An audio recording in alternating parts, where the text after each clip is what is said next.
Hello बच्चों, let's see this question. According to Maxwell Boltzmann distribution of energy.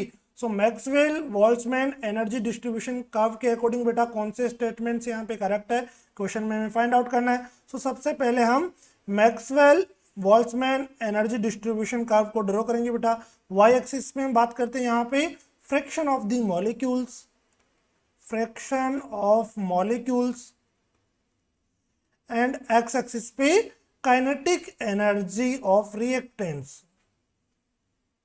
Kinetic energy of the reactant. तो देखिए बेटा ये graph कुछ इस तरीके से आ रहा है किसी पर्टिकुलर टेम्परेचर टी पे। ये हमारा ग्राफ कुछ इस तरीके से आ रहा है। This one is the fraction of the molecules which are participating in the reaction and this one is T temperature. कोई टी टेम्परेचर पे बेटा ये ग्राफ आ रहा है यहाँ से, एंड इस एनर्जी को हम बोलेंगे most probable kinetic energy, most probable kinetic energy बोलेंगे। जैसे ही बेटा क्वेश्चन में हमने टेम्परेचर को इंक्रीज किया, टेम्परेचर इंक्रीज करने पे जो हमारा ग्राफ आ रहा है, टेम्परेचर इंक्रीज करने पे जो हमारा ग्राफ आ रहा था बेटा कुछ इस तरीके से ये ग्राफ आ रहा है यहाँ पे। तो देखिए this one is the temperature T plus 10 degree Celsius, means temperature को हमने 10 डिग्री सेल्सियस से इंक्रीज किया। तो T डिग्री सेल्सियस पे मोस्ट प्रोबेबल काइनेटिक एनर्जी बेटा इतनी थी, and T plus 10 degree Celsius जैसे ही टेम्परेचर को हमने इंक्रीज किया, मोस्ट प्रोबेबल काइनेटिक एनर्जी क्या हो रही है, इंक्रीज हो रही है। एंड इतने फ्रैक्शन ऑफ मॉलिक्यूल्स क्या कर रहे हैं, रिएक्शन में पार्टिसिपेट कर रहे हैं। So on increasing temperature, so on increasing temperature, first one is most probable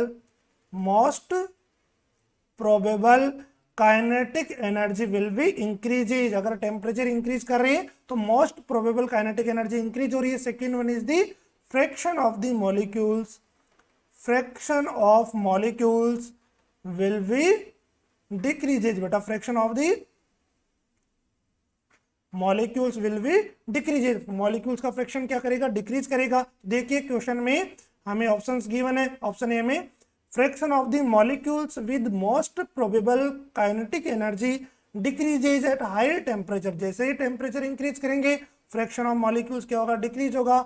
option A correct है। ऑप्शन बी देखिए बेटा, the fraction of molecules with most probable kinetic energy increases at higher temperature, this one is the wrong.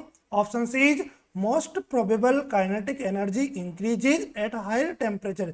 जैसे हमने temperature को increase किया, most probable kinetic energy क्या हो रही है, इंक्रीज हो रही है। So option C is the correct option. Option D देखिए बेटा, most probable kinetic energy decreases at higher temperature. Higher temperature पे मोस्ट प्रोबेबल काइनेटिक एनर्जी क्या हो रही है, इंक्रीज हो रही है। So option D is wrong. So given question के लिए बेटा option A and option C is the correct answer. Okay, best of luck.